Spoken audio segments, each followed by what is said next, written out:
dečke kad pokazuju cipele. I to pogotovo ono, ode tu u Gulliver, ne?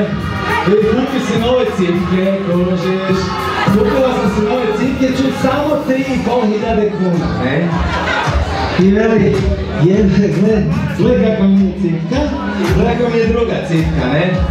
I normalno ona šmadra koja gleda kaj dola pokazuje, preuzme pokret, ljudi.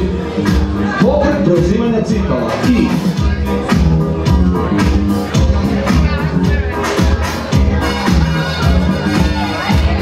idemo svi zajedno. Pokažite svoje cipke.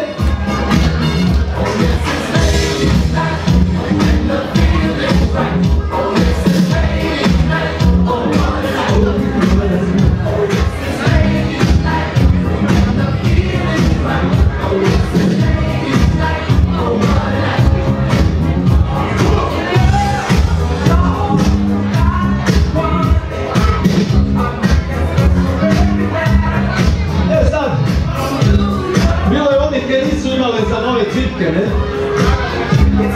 Ali su imale recimo velike cipce.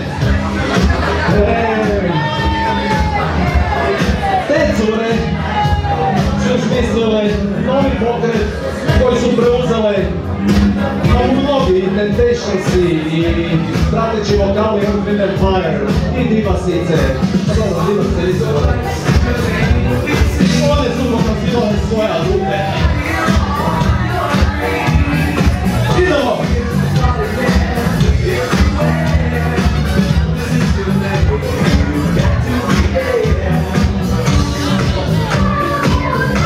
Oprosti, ti nemoj taj pokret, molim te. Mislim, s čim? Ti rađe cipale, imaš vole za nove cipale. Ti nove.